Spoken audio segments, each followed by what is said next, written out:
तुछ हमारी बरन सके महिमा जो तिहारी। हम ना सकत कर सिफत तुम्हारी। आप ले हो तुम कथा सुधारी। आप ले हो तुम कथा सुधारी। जुगो जुग अटल चवर छत्र तखत मालक। कलयुग के जहाज बाणी के बोहित।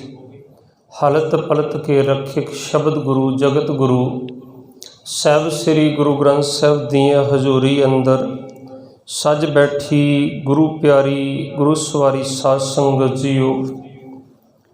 अज दा हफ्तावारी दीवान पिता दिवस नूं समर्पित है।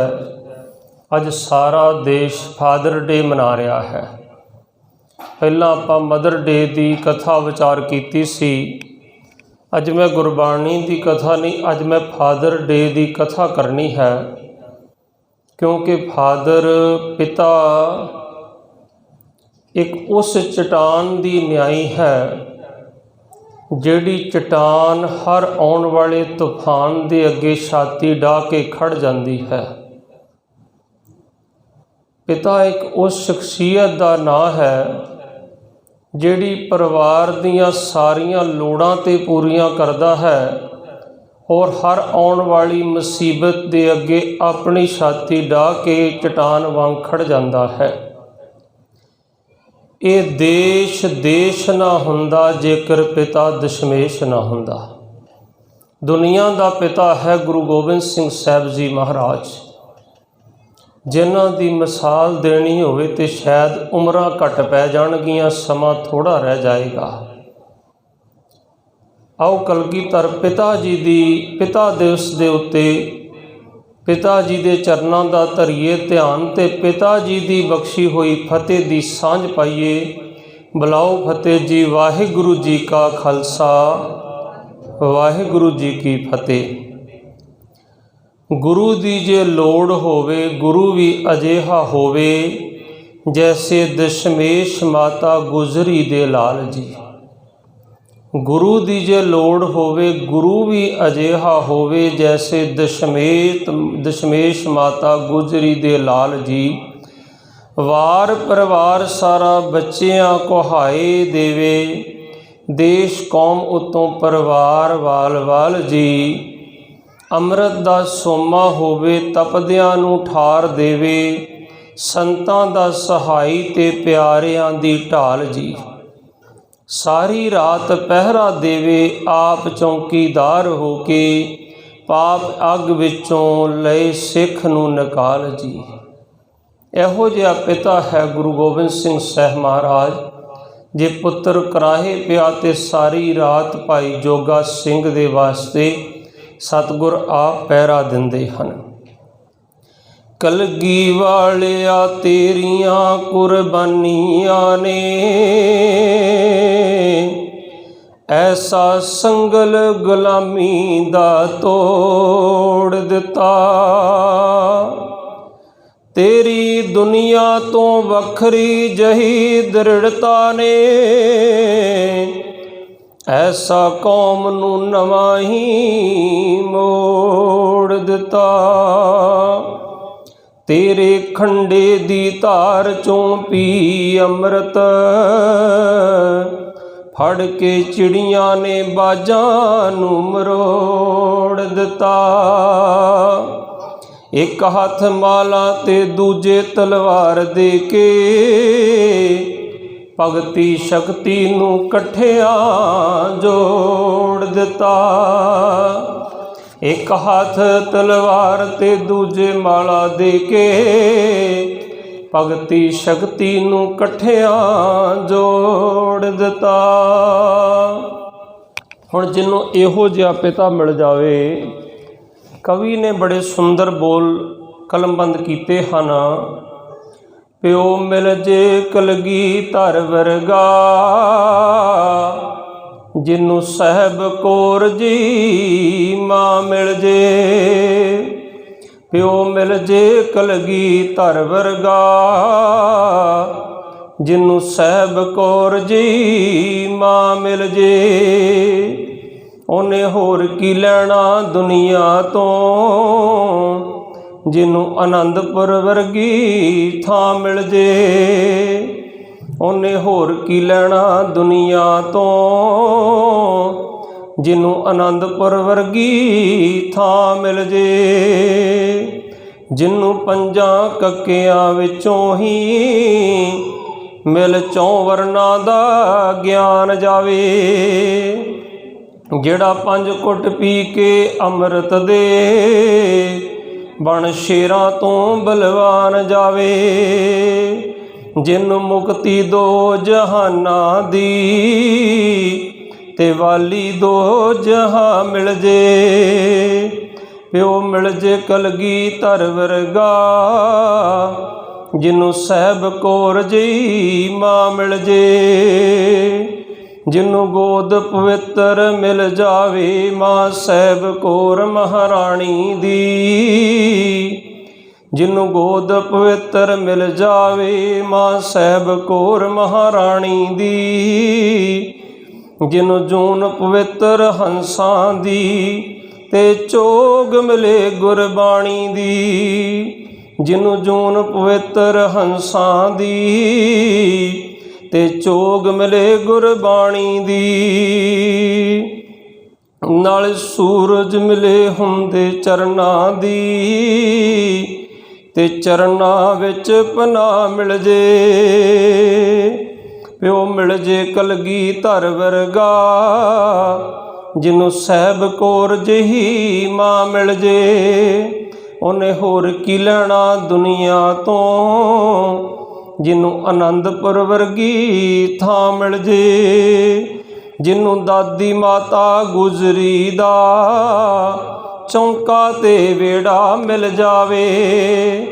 ਜਿਹਨੂੰ ਬਾਪੂ ਤੇਗ ਬਹਾਦਰ ਦਾ, ਖੁਸ਼ੀਆਂ ਦਾ ਖੇੜਾ ਮਿਲ ਜਾਵੇ। ਜਿਹਨੂੰ ਬਾਪੂ ਤੇਗ ਬਹਾਦਰ ਦਾ, ਖੁਸ਼ੀਆਂ ਦਾ ਖੇੜਾ ਮਿਲ ਜਾਵੇ। ਜਿਹਨੂੰ ਹਟਕੇ ਵਿੱਚ ਚਰਾਹੇ ਦੇ, ਜਿਹਨੂੰ ਇਹੋ ਜਿਹੀ ਸਰਾਂ ਮਿਲ ਜੇ। ਪਿਓ ਮਿਲ ਜੇ ਕਲਗੀਧਰ ਵਰਗਾ, ਜਿਹਨੂੰ ਸਾਹਿਬ ਕੌਰ ਜੀ ਮਾਂ ਮਿਲ ਜੇ। ਜਿਹਨੂੰ ਐਸਾ ਜਨਮ ਮਹਾਨ ਮੀਆਂ, ਦੁਨੀਆ ਤੋਂ ਪਾਸੇ ਮਿਲ ਜਾਵੇ। ਜਿਹਨੂੰ ਐਸਾ ਜਨਮ ਮਹਾਨ ਮੀਆਂ, ਦੁਨੀਆ ਤੋਂ ਪਾਸੇ ਮਿਲ ਜਾਵੇ। ਜਿਹਨੂੰ ਜਨਮ ਲੈਣ ਤੋਂ ਪਹਿਲਾਂ ਹੀ, ਮਾਂ ਵੰਡਦੀ ਪਤਾਸੇ ਮਿਲ ਜਾਵੇ। ਜਿਹਨੂੰ ਜਨਮ ਲੈਣ ਤੋਂ ਪਹਿਲਾਂ ਹੀ, ਮਾਂ ਵੰਡਦੀ ਪਤਾਸੇ ਮਿਲ ਜਾਵੇ। ਜਿਸ ਪੁੱਤ ਨੂੰ ਪਿਤਾ ਲਿਖਵਾਉਣ ਲਈ, ਜਿਸ ਪੁੱਤ ਨੂੰ ਪਿਤਾ ਲਿਖਵਾਉਣ ਲਈ, ਗੁਰੂ ਗੋਬਿੰਦ ਸਿੰਘ ਦਾ ਨਾਂ ਮਿਲ ਜੇ। ਉਹਨੇ ਹੋਰ ਕੀ ਲੈਣਾ ਦੁਨੀਆ ਤੋਂ, ਜਿਹਨੂੰ ਅਨੰਦਪੁਰ ਵਰਗੀ ਥਾਂ ਮਿਲ ਜੇ। ਸੋ ਗੁਰਮੁਖ ਪਿਆਰਿਓ, ਜਿਹਦਾ ਪਿਤਾ ਹੀ ਬਾਦਸ਼ਾਹ ਦਰਵੇਸ਼ ਗੁਰੂ ਗੋਬਿੰਦ ਸਿੰਘ ਸਾਹਿਬ ਮਹਾਰਾਜ ਹੋਵੇ, ਉਹਨੇ ਹੋਰ ਦੁਨੀਆ ਤੋਂ ਕੀ ਖੁਸ਼ੀ ਲੈਣੀ ਹੈ। ਦੇਖ ਕੇ ਅੰਡਿਠ ਕੀਤਾ ਪਰ ਅਰਦਾਸ ਵਿੱਚ ਪੜ੍ਹਦੇ ਹਾਂ ਨਾ, ਦੇਖ ਕੇ ਅੰਡਿਠ ਕਰਨਾ ਇਹ ਦਸ਼ਮੇਸ਼ ਪਿਤਾ ਦੇ ਹਿੱਸੇ ਹੀ ਆਇਆ ਹੈ। ਕਿਤੇ ਅਰਦਾਸ ਦੀ ਵੀ ਵਿਆਖਿਆ ਪੜ੍ਹ ਕੇ ਵੇਖਿਓ, ਇੱਕ ਇੱਕ ਸ਼ਬਦ ਸਾਨੂੰ ਸਮਝਾਉਂਦਾ ਹੈ। ਕੀ ਦੇਖ ਕੇ ਅੰਡਿਠ ਕੀਤਾ? ਦਸ਼ਮੇਸ਼ ਪਿਤਾ ਨੇ ਪੁੱਤਰਾਂ ਦੀਆਂ ਲਾਸ਼ਾਂ ਨੂੰ ਦੇਖ ਕੇ ਅੰਡਿਠ ਕੀਤਾ। ਜੰਕਾਰੇ ਲਾਉਂਦੇ ਹੋਏ ਉੱਪਰੋਂ ਦੀ ਲੰਘ ਗਏ ਸਨ। ਐਸਾ ਗੁਰਮੁਖ ਪਿਆਰਿਓ, ਇਹ ਦੁਨੀਆ ਦਾ ਪਿਤਾ ਹੈ ਗੁਰੂ ਗੋਬਿੰਦ ਸਿੰਘ ਸਾਹਿਬ ਮਹਾਰਾਜ। ਪਿੱਛੇ ਆਪਾਂ ਸਾਰਿਆਂ ਨੇ ਮਦਰ ਡੇ ਮਨਾਇਆ ਸੀ। ਮਾਂ ਦੀ ਬੜੀ ਵੱਡੀ ਕਮਾਈ ਹੈ। ਗੁਰੂ ਨਾਨਕ ਸਾਹਿਬ ਮਹਾਰਾਜ ਨੇ ਮਾਂ ਨੂੰ ਪਹਿਲਾ ਸਥਾਨ ਦਿੱਤਾ ਹੈ, ਗੁਰਦੇਵ ਮਾਤਾ, ਗੁਰਦੇਵ ਪਿਤਾ। ਪਰ ਅਸਲ ਦੇ ਵਿੱਚ ਪਿਓ ਕਦੇ ਜਿਤਾਉਂਦਾ ਨਹੀਂ ਹੈ। ਪਿਤਾ ਦਾ ਸੁਭਾਅ, ਮੈਂ ਇੱਕ ਦੋ ਉਦਾਹਰਨਾਂ ਆਪ ਸੰਗਤ ਨੂੰ ਦੇਣੀਆਂ, ਕਿਉਂਕਿ ਮੈਂ ਜਿਉਂ ਹੋਸ਼ ਸੰਭਾਲੀ ਨਾ, ਪਿਤਾ ਦੇ ਉੱਤੇ ਕਦੇ ਮੈਂ ਜ਼ਿਆਦਾ ਕਥਾ ਵਿਚਾਰ ਸਰਵਣ ਨਹੀਂ ਕੀਤੀ। ਮਾਂ ਦੇ ਉੱਤੇ ਹਰ ਧਰਮ ਕਥਾ ਕਰਦਾ, ਮਾਂ ਦੀ ਕਮਾਈ ਹੈ, ਪਰ ਪਿਤਾ ਦੀ ਘਾਲਣਾ ਨੂੰ ਤਕਰੀਬਨ ਅੱਖੋਂ ਪਰੋਖੇ ਕੀਤਾ ਜਾਂਦਾ ਹੈ। ਗੁਰਮੁਖ ਪਿਆਰਿਓ, ਜਰਾ ਕੁ ਧਿਆਨ ਦਿਓ ਕਿ ਜਿਵੇਂ ਇੱਕ ਬੱਚੀ ਜਵਾਨ ਹੁੰਦੀ ਹੈ, ਉਹਨੇ ਆਪਣੇ ਸਹੁਰੇ ਪਰਿਵਾਰ ਜਾਣਾ ਹੁੰਦਾ, ਜਿੱਥੇ ਇੱਕ ਪਰਿਵਾਰ ਵਿੱਚ ਖੁਸ਼ੀ ਵੀ ਹੁੰਦੀ ਹੈ ਕਿ ਇਹਨੇ ਆਪਣਾ ਘਰ ਵਸਾਉਣਾ ਹੈ, ਉੱਥੇ ਕਿਤੇ ਨਾ ਕਿਤੇ ਉਸ ਬੇਟੀ ਦੇ ਮਨ ਦੇ ਵਿੱਚ ਇਹ ਭੈ ਵੀ ਲੱਗਿਆ ਹੁੰਦਾ ਕਿ ਮੈਂ ਨਵੇਂ ਪਰਿਵਾਰ ਵਿੱਚ ਜਾਣਾ ਹੈ, ਕਿਵੇਂ ਐਡਜਸਟ ਕਰੂੰਗੀ, ਕਿਹੋ ਜਿਹਾ ਪਰਿਵਾਰ ਮਿਲੇਗਾ, ਕੀ ਹੋਵੇਗਾ। ਪਰ ਕਦੇ ਗੁਰਮੁਖ ਪਿਆਰਿਓ ਧਿਆਨ ਦਿਓ, ਇਹ ਪਿਤਾ ਪਰਿਵਾਰ ਵਾਸਤੇ ਮੈਂ ਸਿੱਧੇ ਸ਼ਬਦਾਂ 'ਚ ਕਹਾਂ ਤੇ ਰੋਜ਼ ਹੀ ਜੇ ਇੱਕ ਬੱਚੀ ਸਹੁਰੇ ਜਾਂਦੀ, ਇਹ ਰੋਜ਼ ਹੀ ਜਾਂਦਾ ਹੈ। ਇੱਕ ਕਹਾਵਤ ਹੈ ਨਾ, ਕਹਿੰਦੇ ਜਦੋਂ ਬਗਾਨਿਆਂ ਪੁੱਤਾਂ 'ਚ ਕੱਟੀਏ ਫੇਰ ਪਤਾ ਲੱਗਦਾ। ਪਰਿਵਾਰ ਨੂੰ, ਕੁਟੁੰਬ ਨੂੰ ਪਾਲਣ ਵਾਸਤੇ ਪਿਤਾ ਕਿੰਨੀਆਂ ਘਾਲਣਾ ਘਾਲਦਾ ਹੈ। ਆ ਪਿੱਛੇ ਨਾ ਮੈਂ ਬੱਚੇ ਨੂੰ NDA ਕੋਚਿੰਗ ਵਾਸਤੇ ਭੇਜਣਾ ਸੀ ਚੰਡੀਗੜ੍ਹ, ਤੇ ਮਾਂ ਤੇ ਪੁੱਤ ਦੋਨੇ ਹੀ ਬਿਮਾਰ ਹੋ ਗਏ ਸੋਚ ਕੇ ਕਿ ਪੁੱਤ ਨੂੰ ਕਿਵੇਂ ਬਾਹਰ ਦੂਰ ਭੇਜਿਆ ਜਾਵੇ।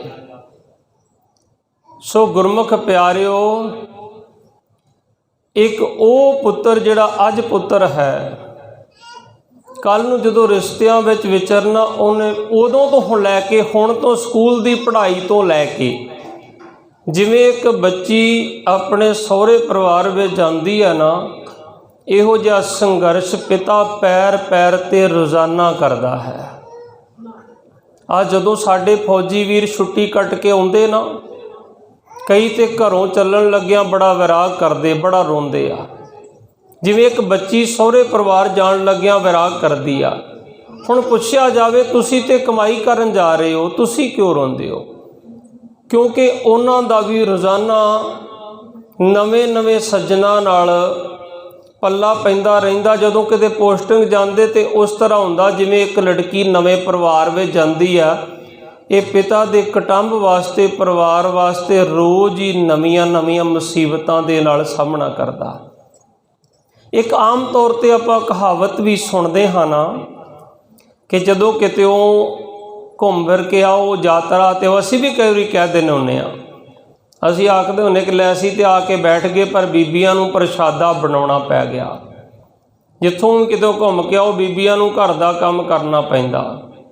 ਪਰ ਤੁਸੀਂ ਇੱਕ ਚੀਜ਼ ਦੇਖੀ ਆ ਕਿ ਸਾਡੀਆਂ ਭੈਣਾਂ ਦੇ, ਬੀਬੀਆਂ ਦੇ ਬਨਸਪਤ ਜਿਹੜੇ ਭਾਈ ਆ, ਉਹਨਾਂ 'ਤੇ ਬਜ਼ੁਰਗੀਅਤ ਜਲਦੀ ਛਾ ਜਾਂਦੀ ਆ। ਦੇਖਣਾ ਜਲਦੀ ਦਾੜਾ ਵੀ ਸਫੇਦ ਹੋ ਜਾਏਗਾ, ਕੇਸ ਵੀ ਸਫੇਦ ਹੋ ਜਾਂਦੇ ਬਜ਼ੁਰਗ ਜਲਦੀ ਹੋਣ ਦਾ ਕਾਰਨ ਪਤਾ ਕੀ ਆ? ਬਾਹਰੋਂ ਕਿਤੇੋਂ ਘੁੰਮ ਫਿਰ ਕੇ ਪਰਿਵਾਰ ਆਇਆ, ਬੀਬੀ ਤੇ ਖਾਣਾ ਬਣਾਉਣ, ਪ੍ਰਸ਼ਾਦਾ ਬਣਾਉਣ ਲੱਗ ਪਈ, ਤੇ ਭਾਈ ਉੱਥੇ ਬੈਠਾ, ਤੇ ਉਹਦਾ ਫਿਜ਼ੀਕਲ ਵਰਕ ਭਾਵੇਂ ਖਤਮ ਹੋ ਗਿਆ, ਪਰ ਉਹਦਾ ਮਾਨਸਿਕ ਵਰਕ ਸ਼ੁਰੂ ਹੋ ਗਿਆ। ਉਹ ਪ੍ਰਸ਼ਾਦਾ ਕਮਾਉਣ ਵਾਸਤੇ ਵਰਕ ਕਰੀ ਜਾ ਰਿਹਾ, ਸੋਚੀ ਜਾ ਰਿਹਾ ਕਿ ਹੁਣ ਆਹ ਬਿੱਲ ਵੀ ਭਰਨਾ, ਹੁਣ ਗਾਂ ਬੱਚੀ ਦੀ ਐਡਮਿਸ਼ਨ ਦਾ ਖਰਚਾ ਵੀ ਕਰਨਾ, ਹੁਣ ਕੱਲ੍ਹ ਨੂੰ ਕਿਚਨ ਦਾ ਆਹ ਸਮਾਨ ਵੀ ਲੈ ਕੇ ਆਉਣਾ, ਹੁਣ ਗੈਸ ਸਿਲੰਡਰ ਵੀ ਭਰਵਾਉਣਾ, ਹੁਣ ਫਲਾਣੇ ਦੇ ਵੀ ਪੈਸੇ ਦੇਣੇ ਆ। ਕਦੇ ਪਿਤਾ ਦੀ ਫੀਲਿੰਗ ਨੂੰ ਮਹਿਸੂਸ ਕਰਿਓ। ਉਹ ਜਿੰਨਾ ਮਰਜ਼ੀ ਪਰੇਸ਼ਾਨ ਹੋਵੇ, ਧੀ ਕਹਿ ਦੇ ਨਾ ਕਿ ਪਿਤਾ ਜੀ ਮੈਂ ਆਹ ਚੀਜ਼ ਲੈ ਕੇ ਆਉਣੀ ਆ, ਭਾਵੇਂ ਜੇਬ 'ਚ ਧੇਲਾ ਨਾ ਹੋਵੇ, ਤੇ ਬਾਪ ਫਿਰ ਵੀ ਕਹਿੰਦਾ ਕੋਈ ਨਹੀਂ ਪੁੱਤ ਲੈ ਆਓ, ਕੱਲ੍ਹ ਨੂੰ ਕੋਈ ਨਹੀਂ ਆ ਜਾਏਗੀ। ਪੁੱਤਰ ਕਹਿ ਦੇ ਪਿਤਾ ਜੀ ਆਹ ਵਸਤੂ ਚਾਹੀਦੀ ਆ, ਭਾਵੇਂ ਜੇਬ 'ਚ ਇੱਕ ਧੇਲਾ ਨਾ ਹੋਵੇ, ਪਿਓ ਦਾ ਹਿਰਦਾ ਇਹੋ ਜਿਹਾ ਵਿਸ਼ਾਲ ਹੁੰਦਾ, ਫਿਰ ਵੀ ਕਹਿੰਦਾ ਕੋਈ ਗੱਲ ਨਹੀਂ ਪੁੱਤ ਲੈ ਆਵਾਂਗੇ, ਕੱਲ੍ਹ ਨੂੰ ਆਪਾਂ ਜਾ ਕੇ ਲੈ ਆਵਾਂਗੇ, ਆ ਜਾਏਗੀ। ਸੋ ਉਹਦਾ ਜਿਹੜਾ ਮਾਨਸਿਕ ਵਰਕ ਹੈ ਨਾ, ਉਹ ਲਗਾਤਾਰ ਚੱਲਦਾ ਰਹਿੰਦਾ। ਕਈ ਵਾਰੀ ਘਰ ਦੇ ਪਰਿਵਾਰ ਕਹਿ ਦੇਣਗੇ ਕੀ ਸੋਚ ਰਹੇ ਜੇ ਬੈਠੇ ਬੈਠੇ, ਅਸਲ ਵਿੱਚ ਸੋਚਾਂ ਕੀ ਇਹ ਸਾਰੀਆਂ ਹੀ ਚੱਲਦੀਆਂ ਹੁੰਦੀਆਂ। ਪਿਤਾ ਨੂੰ ਪਹਿਲਾਂ ਤੋਂ ਹੀ ਫਿਕਰ ਪਿਆ ਹੁੰਦਾ, ਹੁਣ ਮੇਰੀ ਬੱਚੀ ਜਵਾਨ ਹੋ ਰਹੀ ਆ, ਇਸ ਬੱਚੀ ਨੇ MBBS ਕਰਨੀ, ਇੱਥੇ 70-75 ਲੱਖ ਦਾ ਖਰਚਾ ਲੱਗਣਾ, ਮੈਂ ਕਿੱਥੋਂ ਲੈ ਕੇ ਆਉਣਾ। माफ़ करना ਇਹਦਾ मतलब ये नहीं कि माँ ਨੂੰ ਫਿਕਰ नहीं ਹੁੰਦਾ, पर माँ ਦਾ ਜਿਹੜਾ रूटीन है ना ਉਹ ਹੁੰਦਾ ਬੱਚਿਆਂ ਦੀ ਪਰਵਰਿਸ਼ ਕਰਨੀ, ਪਰਿਵਾਰ ਨੂੰ ਦੇਖਣਾ, ਮਮਤਾ ਦੇ ਵੱਲ ਲੱਗਾ ਹੁੰਦਾ। ਮਾਂ ਉਦੋਂ ਸੋਚਦੀ ਆ ਜਦੋਂ ਹੁਣ MBBS ਦਾ ਖਰਚਾ ਭਰਨਾ ਨਾ, ਤੇ ਫਿਰ ਆ ਕੇ ਪੁੱਛੇਗੀ ਜੀ ਆਪਾਂ ਇੰਨੇ ਪੈਸੇ ਦਾ ਬੰਦੋਬਸਤ ਕਿੱਥੋਂ ਕਰਾਂਗੇ, ਇਹ ਕਿਵੇਂ ਹੋਏਗਾ। ਪਰ ਮਾफ़ ਕਰਨਾ ਪਿਤਾ ਪਤਾ ਕਦੋਂ ਤੋਂ ਸੋਚਣ ਡਿਆ, ਜਦੋਂ ਉਹ ਬੱਚੀ ਨੇ ਡਿਸੀਜਨ ਲਿਆ ਹੋਏਗਾ ਨਾ 8ਵੀਂ 10ਵੀਂ ਕਲਾਸ ਦੇ ਵਿੱਚ ਕਿ ਮੈਂ MBBS ਕਰਨੀ ਚਾਹੁੰਦੀ ਹਾਂ, मैं डॉक्टर बनना चाहुंदी हाँ, जां बच्चे ने आख्या होएगा, पिता उदों तो वर्क करना शुरू कर दिंदा, उदों तो रूटीन वर्क उहदा शुरू हो जाता कि इत्थों बैंक बैलेंस मिलेगा, इत्थों आ मिलेगा, मैं अपनी बच्ची दी अपने बच्चे दी हर ख्वाहिश पूरी करनी है।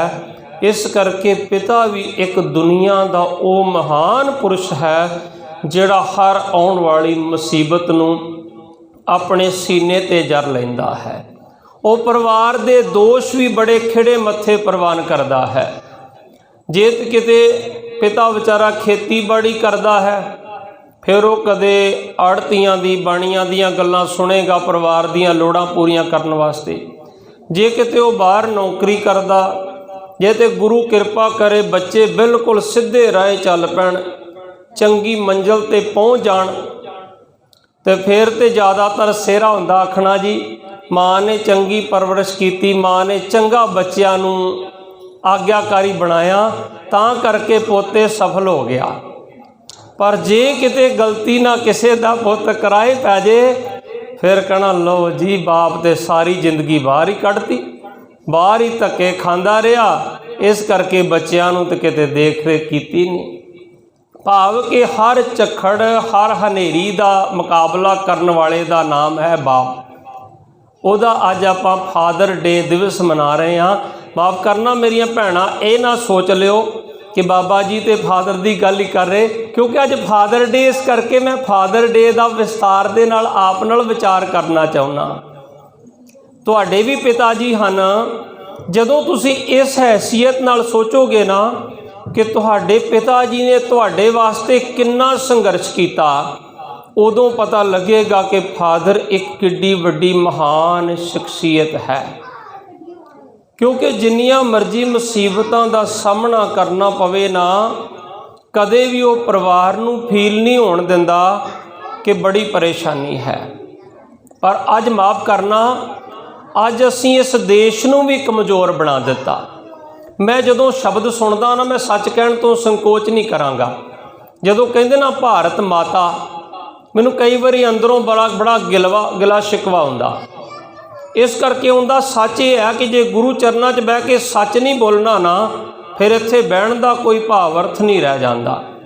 ये साडे देश का नाम है भारत, ते देश एक जैंट शब्द है, जे देश एक मेल शब्द है, पर असी आम तौर पर भारत माता कहने हाँ। आपां हुण जे दुश्मन नूं वंगारना होवे तो की कहांगे, साडी माँ आ रही तुहानूं वंगारन वास्ते। माँ आशीर्वाद दे के तोरदी है, वंगार दा पुत है। माँ दृढ़ता बख्शदी है, दुश्मन नूं वंगारदा छाती डाह के पुत है। फुल जिवें फुल्लां विचों फुल गुलाब, इवें देशां विचों देश पंजाब। ये महाराजा रणजीत सिंह के समय का एक नारा सी। ते जदों पंजाब तो चढ़ के जाते सी ना, जस्सा सिंह आलूवालिया, सरदार हरी सिंह नलूआ ते काबल कंधार दियां कंधां कंबदियां सी कि देश पंजाब दे योधे चढ़ के आ गए। अहमद शाह अब्दाली का रस्ता रोकते सी, वो कहंदा सी जे भारत देश नूं जाना तो रस्ते च देश पंजाब का सामना करना पएगा। रस्ते विच देश पंजाब दे योधे गभरू जिहड़े वो सानू चट्टान वांग खड़े मिलते हैं। इस करके इवें हो जाएगा जिवें असीं ये गल आखांगे कि फलाना सिंह आ रही है, जदों देश का नाम साडे दा भारत है, असीं वगाड़ के नाम लई जाने हाँ। हुण किते दे तौर ते असीं कहना शुरू कर दईए पंजाब वासी के पंजाब स्थान है साडा, यूपी वाले कहण यूपी स्थान है, बंगाल वाले कहण बंगाल स्थान है।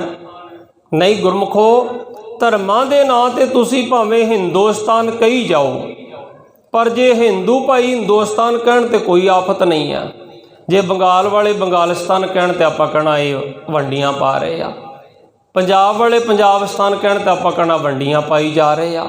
असल च गुरमुख प्यारिओ, ये देश का नाम है भारत, ना ये हिंदुस्तान है, ना इसका नाम होर कोई, सिर्फ इसका नाम भारत है। हाँ, बहु गिणती हिंदू भाई होने करके हिंदुस्तान आख्या जान लग पिया, तो इस करके गुरमुख प्यारिओ ये देश जिहड़ा ये मां नहीं, ये प्यो है, ये पिता की तरह वंगा। जदों देश का नाम भारत है, कि किसी के पुत्र का नाम भारत होवे, की कहांगे भारत आ रही है, भारत वंगार रही है। हाँ, धरती माता है, धरती वेखो एक फीमेल है, धरती आप आखते ना, धरती माता है। गुरबाणी में भी लिखा है, पवन गुरु पानी पिता माता धरत महत। हुण आकाश नूं कोई मां कह देवे चंगा लगेगा, आकाश माता नहीं, सूरज माता, सूरज एक मेल जिहड़ा वो फीलिंग दिंदा है। इस तरह ये देश साडा भारत देश है। भारत देश ने बड़े बड़े चक्रवर्ती राजे महाराजियां नूं जन्म दिता। जन्म किने दिता? जन्म इस धरती ने दिता है। धरती साडी मां है ते ये देश साडा पिता दे समान है। सो अज जिहड़ा असीं मना रहे हाँ फादर डे मना रहे हाँ। एक फादर डे की जे असल फीलिंग समझनी पेगी ना, जदों माता जीतो जी ने आख्या सी ना गुरु गोबिंद सिंह साहब महाराज नूं कि मैं अपने पुत्रां दियां मंगणियां करनियां, मेरे पुत जवान हो गए, मैं इन्हां दी अंगेजमेंट करनी चाहुंदी हाँ।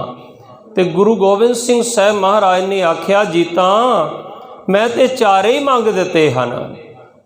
हुण बड़े हैरान हो गए माता जी कि चारां पुत्रां दी मंगणी कर दिती ते दस्सिया भी नहीं किसी नूं। कहंदे जीता मैं चारे ही मंग दिते आ। ते माता जीता जी ने जाके मां गुजर कौर नूं आख्या कि मां तुहाडा पुत्र कहंदा मैं चारां पुत्रां दी मंगणी कर दिती, हुण इन्हां दी जंन चढ़नी, इन्हां दे विआह होने। ते माता जी ने पुछया, माता जीता जी ने जी कित्थे मंगे आ, कदों बरात चढ़नी है?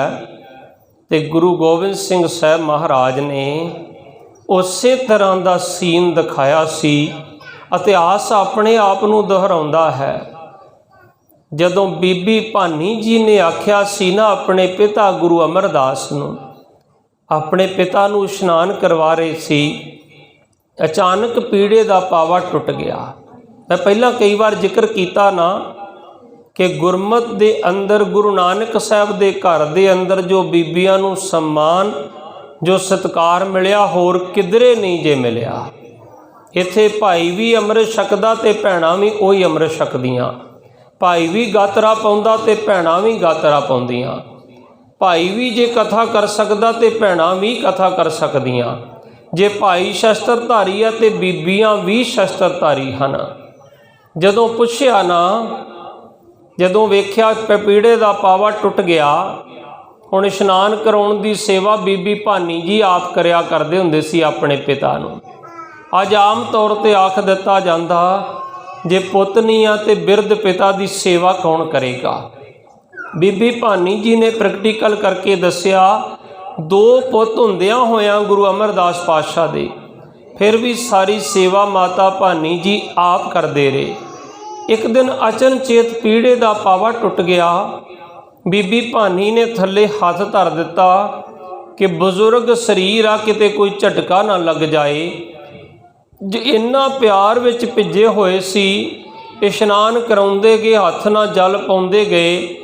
जदों वेख्या खून की धराड़ निकली हथ विचों, ते पिता जी ने पुछया बेटा ये की है? कहंदे कुछ नहीं पिता जी, थोड़ा जिहा पीड़े का पावा टुट गया सी। और उदों गुरु अमरदास पातशाह तुठ के कहंदे बेटा जो मंगना तुसी मंग सकते हो, गुरु नानक साहब की खुशी है तुहाडे उत्ते, तुसीं बड़ी सेवा कीती है। ते बीबी भानी जी ने आख्या सी जिहड़ी गुरता गद्दी है ये पिता जी कृपा करो मेरी कुल विच चले। ते उस समय गुरु अमरदास पातशाह ने आख्या एक छिन वास्ते नेत्र बंद करो जरा। जदों नेत्र बंद कीते ना, ਤੇ ਸਾਰਾ ਹਾਲ ਗੁਰੂ ਅਮਰਦਾਸ ਪਾਤਸ਼ਾਹ ਨੇ ਆਪਣੀ ਪੁੱਤਰੀ ਨੂੰ ਛਿੰਨ ਵਿੱਚ ਦਿਖਾ ਦਿੱਤਾ। ਕੀ ਦੇਖਿਆ? ਅਗਾਂਹ ਪੁੱਤਰਾਂ 'ਚ ਲੜਾਈ ਚੱਲਦੀ ਹੈ। ਫਿਰ ਗੁਰੂ ਅਰਜਨ ਦੇਵ ਪਾਤਸ਼ਾਹ ਤਖਤ 'ਤੇ ਬਹਿੰਦੇ ਹਨ। ਫਿਰ ਗੁਰੂ ਅਰਜਨ ਦੇਵ ਪਾਤਸ਼ਾਹ ਤੱਤੀ ਤਵੀ 'ਤੇ ਬਹਿੰਦੇ ਹਨ। ਉੱਪਰ ਗਰਮ ਰੇਤ ਪੈਂਦੀ ਹੈ, ਬੜੇ ਤਸੀਹੇ ਚੱਲਦੇ ਹਨ। ਅੱਗੇ ਗੁਰੂ ਹਰਗੋਬਿੰਦ ਸਾਹਿਬ ਚੌਹਾਂ ਜੰਗਾਂ ਵਿੱਚ ਜੂਝਦੇ ਹਨ, ਅਕਾਲ ਤਖਤ ਸਾਹਿਬ ਦੀ ਸਿਰਜਣਾ ਕਰਦੇ ਹਨ। ਅੱਗੇ ਜਦੋਂ ਸਾਰੀ ਕੁੱਲ ਦਿਖਾ ਦਿੱਤੀ ਨਾ ਕਿ ਗੁਰੂ ਹਰਿਰਾਏ ਸਾਹਿਬ, ਫਿਰ ਅੱਗੇ ਗੁਰੂ ਹਰਕ੍ਰਿਸ਼ਨ ਸਾਹਿਬ, ਗੁਰੂ ਤੇਗ ਬਹਾਦਰ ਸਾਹਿਬ ਦਿੱਲੀ ਚਾਂਦਨੀ ਚੌਕ ਵਿਖੇ ਆਪਣਾ ਸੀਸ ਕਟਵਾਉਂਦੇ ਹਨ। ਅੱਗੇ ਗੁਰੂ ਗੋਬਿੰਦ ਸਿੰਘ ਮਹਾਰਾਜ ਪੌਣੇ 9 ਸਾਲ 'ਚ ਪਿਤਾ ਨੂੰ ਤੋਰਦੇ ਹਨ, ਪਰ ਜਵਾਨੀ 'ਚ ਪੁੱਤਰਾਂ ਨੂੰ ਤੋਰਦੇ ਹਨ।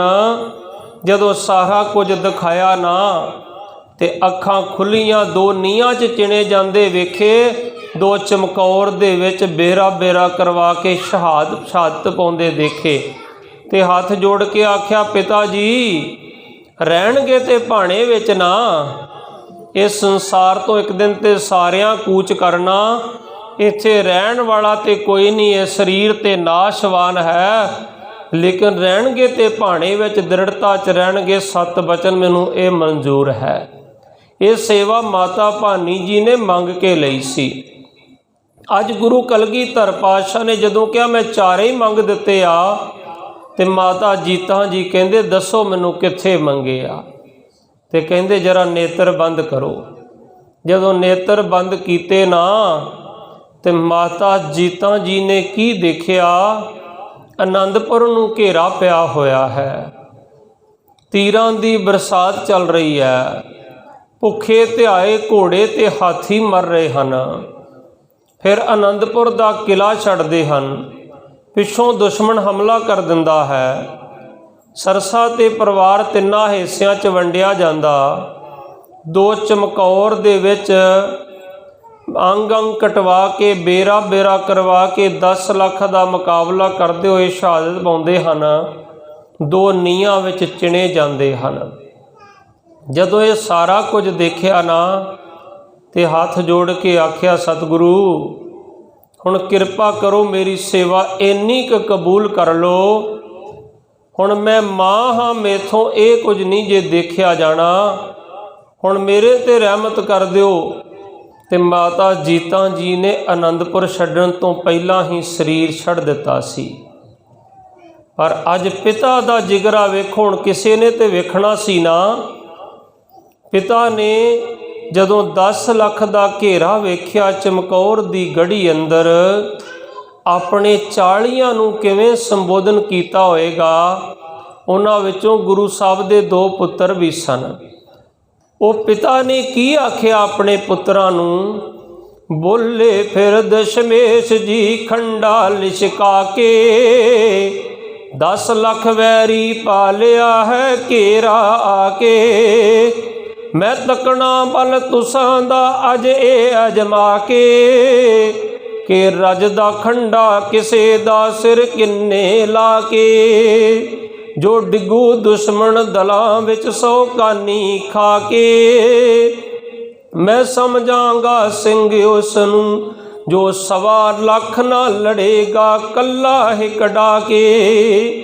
ਮੈਂ ਆਇਆ ਪੁਰਖ ਅਕਾਲ ਤੋਂ ਇਹ ਆਗਿਆ ਪਾ ਕੇ, ਕਿ ਜਿੰਦਾ ਰੱਖਣਾ ਪੰਥ ਨੂੰ ਪੁੱਤ ਭੇਟ ਚੜਾ ਕੇ, ਕਿ ਜਿੰਦਾ ਰੱਖਣਾ ਦੇਸ਼ ਨੂੰ ਪੁੱਤ ਭੇਟ ਚੜਾ ਕੇ।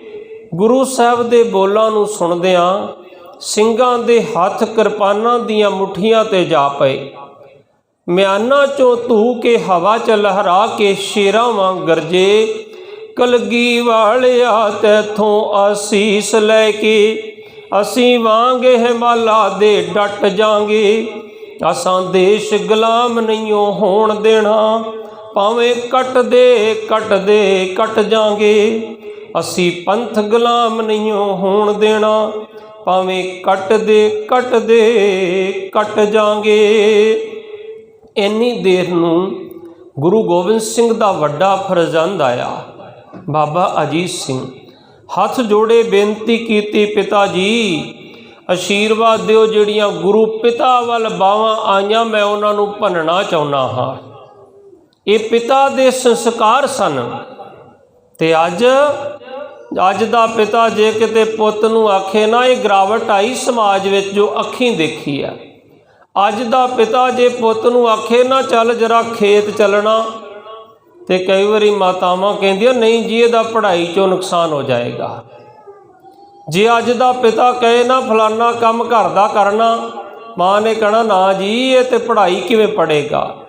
ਅਸਲ ਵਿੱਚ ਜਿਹੜੀ ਪੜ੍ਹਾਈ ਪਿਤਾ ਨੇ ਪੜ੍ਹਾਉਣੀ ਸੀ ਉਹ ਪੀਰੀਅਡ ਤੇ ਲੱਗੇ ਨਹੀਂ, ਤੇ ਅਗਾਂਹ ਜਾ ਕੇ ਫਿਰ ਤਾਂ ਹੀ ਪੁੱਤ ਕਾਮਯਾਬ ਨਹੀਂ ਹੁੰਦੇ। ਅੱਜ ਫੌਜ ਵਿੱਚੋਂ ਜਿਹੜੇ ਨੌਜਵਾਨ ਭਗੌੜੇ ਹੁੰਦੇ ਨਾ, ਉਹਦਾ ਕਾਰਨ ਹੀ ਇਹ ਆ ਕਿਉਂਕਿ ਮਾਂ ਨੇ ਤੇ ਕਲਾਸਾਂ ਆਪਣੀਆਂ ਵੀ ਲਾਈਆਂ, ਨਾਲ ਪਿਤਾ ਵਾਲੇ ਪੀਰੀਅਡ ਵੀ ਲਾ ਲਏ, ਪਰ ਜਿਹੜੇ ਪਿਤਾ ਨੇ ਪੀਰੀਅਡ ਲਾਉਣੇ ਸੀ ਨਾ, ਜਿੱਥੇ ਦ੍ਰਿੜਤਾ ਭਰਨੀ ਸੀ, ਉਹ ਪੀਰੀਅਡ ਤੋਂ ਉਹ ਬੱਚੇ ਸੱਖਣੇ ਰਹਿ ਗਏ। ਇਸ ਕਰਕੇ ਥੋੜ੍ਹਾ ਜਿਹਾ ਪ੍ਰੈਸ਼ਰ ਪਿਆ ਤੇ ਉਸ ਪ੍ਰੈਸ਼ਰ ਨੂੰ ਝੱਲ ਨਹੀਂ ਸਕੇ, ਉਹ ਭਗੌੜੇ ਹੋਣ ਦੀ ਨੌਬਤ ਆ ਜਾਂਦੀ ਆ। ਉਹ ਬੱਚਿਆਂ ਨੂੰ ਬਾਹਰ ਜਾ ਕੇ ਮੁਸੀਬਤਾਂ ਨਾਲ ਲੜਨਾ ਇਸ ਕਰਕੇ ਨਹੀਂ ਆਉਂਦਾ। ਇੱਕ ਸਮਾਂ ਗੁਰਮੁਖੋ ਹੁੰਦਾ ਸੀ, ਮੈਂ ਬੱਚਿਆਂ ਨੂੰ ਦੱਸਦਾ ਹੁੰਦਾ ਕਿ ਅੱਜ ਤੇ ਪਿਕਚਰ ਵਾਂਗ ਹੋ ਗਿਆ। ਜਦੋਂ ਕਣਕ ਦੀ ਬਜਾਈ ਦਾ ਸਮਾਂ ਆਉਣਾ ਨਾ, ਤੇ ਬਾਪੂ ਨੇ ਕਹਿਣਾ ਆ ਅੱਧਾ ਕਿੱਲਾ ਕਣਕ ਕੇਰ ਕੇ ਫਿਰ ਸਕੂਲ ਜਾਇਓ। ਅਜੇ ਕਿਤੇ ਨਹੀਂ ਪੜ੍ਹਾਈ ਹੁੰਦੀ, ਆ ਕੇਰ ਕੇ ਫਿਰ ਜਾਇਓ। ਜਦੋਂ ਕਣਕ ਦਾ ਸਮਾਂ ਨਿਕਲ ਜਾਣਾ, ਫਿਰ ਕਹਿਣਾ ਸਵੇਰੇ 2 ਪੰਡਾਂ ਪੱਠਿਆਂ ਦੀਆਂ ਵੱਢ ਕੇ ਫਿਰ ਜਾਈ ਸਕੂਲ। ਔਰ ਮਾਂ ਨੇ ਕਦੇ ਨਹੀਂ ਆਖਣਾ ਵੀ ਨਹੀਂ, ਉਹਨੇ ਕਹਿਣਾ ਤੇਰਾ ਪਿਤਾ ਵਿਚਾਰਾ ਇਕੱਲਾ ਕੀ ਕਰੇਗਾ, ਤੂੰ 2 ਪੰਡਾਂ ਪੱਠਿਆਂ ਦੀਆਂ ਵੱਢ ਕੇ ਜਾਵੀਂ। ਅੱਜ ਇਹ ਸਾਡੇ ਸਮਾਜ 'ਚ ਗਿਰਾਵਟ ਆ ਗਈ ਹੈ। ਜਦੋਂ ਕਣਕ ਦੀ ਵਾਢੀ ਦਾ ਸਮਾਂ ਆਉਣਾ ਨਾ, 2-2 ਮਹੀਨੇ ਤੱਕ, ਮੈਂ ਇਹ ਨਹੀਂ ਕਹਿੰਦਾ ਸਕੂਲ ਨਾ ਜਾਣ ਦਿਓ ਬੱਚੇ ਨੂੰ, ਪਰ ਉਦੋਂ ਇਹ ਦ੍ਰਿੜਤਾ ਭਰੀ ਜਾਂਦੀ ਸੀ। 2-2 ਮਹੀਨੇ ਤੱਕ ਕਹਿਣਾ ਅਜੇ ਛੁੱਟੀਆਂ ਕਰੋ, ਅਜੇ ਕਿਹੜੀ ਪੜ੍ਹਾਈ ਸ਼ੁਰੂ ਹੋਈ ਆ, 2 ਮਹੀਨੇ ਵਾਢੀ ਕਰਾਓ, ਵਾਢੀ ਤੋਂ ਬਾਅਦ ਸਕੂਲ ਜਾਣਾ। ਤੇ ਕਈ ਵਾਰੀ ਨਾ ਸਗੋਂ ਅੱਧਾ ਸਿਲੇਬਸ ਵੀ ਨਿਕਲ ਗਿਆ ਹੋਣਾ। ਤੇ ਜਦੋਂ ਸਕੂਲੋਂ ਆਉਣਾ ਨਾ, ਅਜੇ ਆ ਕੇ ਅੱਜ ਕੱਲ੍ਹ ਤੇ ਬਸਤੇ ਬੈਗ ਹੋ ਗਏ, ਉਦੋਂ ਬੋਰੇ ਦਾ ਝੋਲਾ ਹੁੰਦਾ ਸੀ, ਝੋਲਾ ਵਗਾ ਕੇ ਮਾਰਨਾ, ਤੇ ਮਾਂ ਨੇ 2 ਪ੍ਰਸ਼ਾਦੇ ਛਕਾਉਣੇ, ਤੇ ਪਿਤਾ ਨੇ ਹੱਥ 'ਚ ਪੁਰਾਣੀ ਡੰਡਾ ਲੈ ਕੇ ਖੜੇ ਹੋਣਾ, ਲੈ ਪੋਤਾ ਡੰਗਰ ਛੱਡ ਤੇ ਲੈ ਕੇ ਚਲਿਆ ਜਾ ਖੇਤ ਨੂੰ। ਤੇ ਪੁੱਤ ਨੇ ਮੱਝਾਂ ਚਾਰਨ ਚਲੇ ਜਾਣਾ। ਔਰ ਸ਼ਾਮ ਨੂੰ ਫਿਰ ਮਾਤਾ ਪਿਤਾ ਨੇ ਕਹਿਣਾ, ਜੇ ਦੁੱਧ ਲੈ ਕੇ ਪਿਤਾ ਕੋਲ ਮਾਂ ਗਈ ਨਾ, ਉਹਨੇ ਕਹਿਣਾ ਨਹੀਂ ਮੁੰਡੇ ਨੂੰ ਦੇ ਦਿਓ ਦੁੱਧ, ਪੁੱਤਰ ਨੂੰ ਦਿਓ, ਵਿਚਾਰਾ ਮੱਝੀਆਂ ਚਾਰ ਕੇ ਆਇਆ। ਉਹ ਪੁੱਤਰ ਨੇ 2-3 ਗਲਾਸ ਦੁੱਧ ਦੇ ਛਕਣੇ, ਤੇ ਉਹਨੇ ਬਲਵਾਨ ਯੋਧਾ ਵੀ ਬਣ ਜਾਣਾ।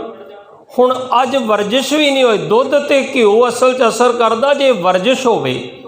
ਅੱਜ ਪੈਸਾ ਖਰਚ ਕੇ ਅਸੀਂ ਜਿਮ ਜਾਂਦੇ ਹਾਂ, ਤੇ ਦੁੱਧ ਅਸੀਂ ਮੁੱਲ ਲੈ ਕੇ ਆਉਂਦੇ ਹਾਂ। ਖੇਤੀ ਦੇ ਵਿੱਚ ਅਸੀਂ ਲੇਬਰ ਪੇਮੈਂਟ ਲੈ ਕੇ ਆਉਂਦੇ ਹਾਂ। ਮੈਨੂੰ ਬੜੀ ਖੁਸ਼ੀ ਹੋਈ, ਇੱਕ ਦਿਨ ਭਚੰਗੀ ਨੇ ਆਖਿਆ, ਕਹਿੰਦੇ ਪਾਪਾ ਜੀ ਆਪਾਂ ਇੱਕ ਮੱਝ ਰੱਖੀਏ। ਮੈਂ ਗੁਰੂ ਹਜ਼ੂਰੀ 'ਚ ਕਹਿ ਰਿਹਾ, ਮੇਰਾ ਸੀਨਾ ਫਕਰ ਨਾਲ ਚੌੜਾ ਹੋ ਗਿਆ। ਕਹਿੰਦੇ ਪਾਪਾ ਜੀ ਆਪਾਂ ਇੱਕ ਮੱਝ ਰੱਖੀਏ। ਮੈਂ ਕਿਹਾ ਕਾਹਦੇ ਵਾਸਤੇ? ਕਹਿੰਦੇ ਇੱਕ ਤਾਂ ਦੁੱਧ ਮੁੱਲ ਲੈਣ ਜਾਈਦਾ, ਇੱਕ ਸਕੂਟੀ 'ਤੇ ਤੇਲ ਬਾਲ ਕੇ ਜਾਈਦਾ, ਇੱਕ ਸਮਾਂ ਖਰਾਬ ਕਰੀਦਾ, ਦੂਸਰਾ ਕਹਿੰਦਾ ਅੱਜ ਕੱਲ੍ਹ ਬੱਚੇ ਜਿਮ ਜਾਂਦੇ ਆ, ਤੇ ਉਹ ਟੋਕਾ ਲਾਵਾਂਗੇ ਹੱਥ ਵਾਲਾ, ਤੇ 2 ਪੰਡਾਂ ਪੱਠਿਆਂ ਦੀਆਂ ਜਦੋਂ ਕੁਤਰੂੰਗਾ ਤੇ ਆਪਿਓ ਜਿਮ ਦੀ ਵਰਜਿਸ਼ ਵੀ ਘਰ ਹੋ ਜਾਏਗੀ, ਨਾਲੇ ਘਰ ਦਾ ਦੁੱਧ ਪੀਣ ਦੇ ਲਾਇਕ ਹੋ ਜਾਏਗਾ। ਅਸਲ ਦੇ ਵਿੱਚ ਪੈਸੇ ਖਰਚ ਕੇ ਜਿਮ ਗਏ ਅਸੀਂ, ਔਰ ਮਾਫ ਕਰਨਾ ਉਹ ਜਿਮ ਦੇ ਵਿੱਚ ਅੱਜ ਚੰਗੀ ਸੰਗਤ ਨੂੰ ਵੱਧ ਬੁਰੀ ਸੰਗਤ ਮਿਲਦੀ ਹੈ। ਅੱਜ ਡਰ ਲੱਗਦਾ ਬੱਚੇ ਨੂੰ ਬਾਹਰ ਭੇਜਣ ਤੋਂ ਕਿ ਬਾਹਰ ਪਤਾ ਨਹੀਂ ਕਿਹੋ ਜਿਹੀ ਸੰਗਤ ਮਿਲ ਜਾਵੇਗੀ, ਕਿਉਂਕਿ ਅੱਜ ਕੱਲ੍ਹ ਗੁਰਮੁਖੋ ਇੱਕ ਕੋਝੀ ਰਾਜਨੀਤੀ ਜ਼ਿਆਦਾ ਚੱਲ ਰਹੀ ਹੈ। ਅੱਜ ਬੱਚਿਆਂ ਨੂੰ ਬਚਾਉਣਾ ਬੜਾ ਮੁਸ਼ਕਲ ਹੈ ਇਸ ਰਾਜਨੀਤੀ ਤੋਂ। ਇਸ ਕਰਕੇ ਅਸੀਂ ਆਪਣੇ ਜਦੋਂ ਦਰਖਤ ਜ਼ਮੀਨ ਤੋਂ ਪੁੱਟਿਆ ਜਾਂਦਾ, ਉਹ ਸੁੱਕ ਜਾਂਦਾ, ਕਮਲਾ ਜਾਂਦਾ। ਤੁਸੀਂ ਵੇਖਿਆ ਕੋਠਿਆਂ 'ਤੇ ਪਿੱਪਲ ਅੱਗੇ ਉੱਗੇ ਹੁੰਦੇ ਆ, ਉਹ ਹਰੇ ਤੇ ਹੁੰਦੇ ਪਰ ਓਨੀ ਗਰੋਥ ਨਹੀਂ ਕਰਦੇ। ਜਿਹੜਾ ਜ਼ਮੀਨ ਨਾਲ ਜੜ ਉਸੇ ਪਿੱਪਲ ਦੀ ਆ ਕੇ ਜੁੜ ਜਾਂਦੀ ਨਾ, ਉਹ ਹਰਿਆ ਭਰਿਆ ਹੋਣਾ ਫਿਰ ਸ਼ੁਰੂ ਹੋ ਜਾਂਦਾ। ਅਸੀਂ ਜ਼ਮੀਨ ਨੂੰ ਟੁੱਟੀ ਜਾਂਦੇ ਹਾਂ। ਦੋਨੇ ਪੱਖ ਦੀ ਲੋੜ ਹੈ। ਅੱਜ ਮੈਕਸੀਮਮ ਦੇਖ ਰਿਹਾ मैं आर्मी वर्गी संस्था विचों सैना विचों ਜਦੋਂ नौजवान भगौड़े ਹੁੰਦੇ आ के पनिशमेंट लेंदे आ किते ना किते ਉਹਦੇ ਵਿੱਚ ਸਾਡੇ ਪਰਿਵਾਰਾਂ ਦਾ बड़ा ਵੱਡਾ ਦੋਸ਼ है। पहली गल तो शुरू दे विच ਉਹ ਦੋਨੇ पीरियड बराबर नहीं लगे, उस तो बाद विच माता भाग कौर वाली गुड़ती जिहड़ी माँ ने देनी सी वो नहीं दिती। जदों 40 बदावा लिख के दे के आ गए सी ना ते माँ भाग कौर ने आख्या सी आ चूड़ियाँ पहनो, घरां च बैठो, असी जंग नूं चलीआं। जे कोई बच्चा भगौड़ा हो के आ जांदा सी ना, सारे पिंड दे विच ओदी इज्जत परिवार दी मिट्टी च मिल जाया करदी सी, फलाने दा पुत्त भगौड़ा हो के आ गया। सो इस करके अज जरूरत है दृढ़ता भरन दी। अज फादर डे ते उपदेश लैण दी ये लोड़ है कि ये देश अज देश ना हुंदा जेकर पिता दशमेश ना हुंदा। दशमेश पिता दियां कुर्बानियां सदका ये देश अज गुरमुख प्यारिओ आज़ादियां मान रहा है। सो सतगुरु कृपा करना। इन्ने बचन करते हुए समाप्ति है। पिता दिवस की आप सब संगतां नूं लख लख वधाई। सतगुरु कृपा करन किते पिता दशमेश अज दे पिता नूं सानू भी अपने भंडारे विचों कुछ अपने वर्गे गुणां दी दात बख्शिश कर देण, जिहड़े एक सफल पिता बन सकीए। इन्ने क बचन करते हुए समाप्ति है जी। बुलाओ फतेह। वाहिगुरु जी का खालसा, वाहिगुरु जी की फतेह। सतनाम श्री वाहिगुरु साहब जीओ। बिलावल महला पंजवां। तती वाव न लगी पार ब्रह्म सरनाई, चौगिरद हमारे राम कार, दुख लगी ना भाई। सतगुर पूरा भेटिया जिन बनत बनाई, राम नाम औखद दी आई, कल उलाई रहाओ, राख लिए तिन रखन हार।